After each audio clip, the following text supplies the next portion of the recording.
Doctor बनैलिए खूनामा पसीनामा बहा।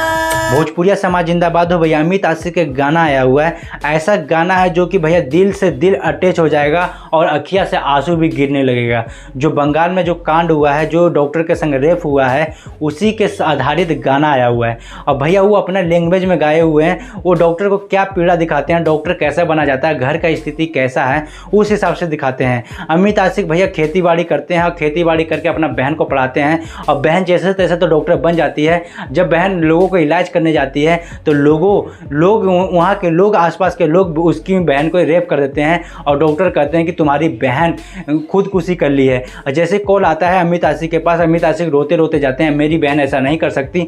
भैया अमित आशिक से मुंह से निकलता है कैसा ज़माना आ गया है, जो कि अपनी बहन बेटी एकदम सुरक्षा नहीं है, वो भी हॉस्पिटल में जहाँ चारों बगल एकदम पहरादार होते हैं, पुलिस होते हैं, एकदम CCTV कैमरा होता है, हर चीज़ होता है, तो भी हमारी बहन, हमारी घर की बेटी सुरक्षा नहीं रहती है। कैसा लोग आ गया है, कैसे लोग हवस के पुजारी आ गए हैं जो कि बहन बेटियों को रेप कर देते हैं, और वो भी डॉक्टर को, जो कि लोगों को एकदम हेल्प करते हैं, मरीजों को एकदम सुख सुविधा पहुंचाते हैं, और उनको एकदम रेप कर देते हैं। भैया कैसा दिन आ गया है। उसी आधारित है, बंगाल के ऊपर आधारित है। और भैया अपना खूब तगड़ा से कहानी बताते हैं गाने के माध्यम से, खूब रोने धोने वाला गाना है। और भैया चिंटू राज गनवा के लिखे हुए हैं, और भैया बहुत अच्छा गाना है। अमित आशिक के ऑफिशियल चैनल पर गाना आया हुआ है, जाके सुनिए, हमारे प्यार दुलार दीजिए, क्या है कि भैया ऐसे वीडियो बनाते हैं। भोजपुरिया समाज जिंदाबाद हो भैया।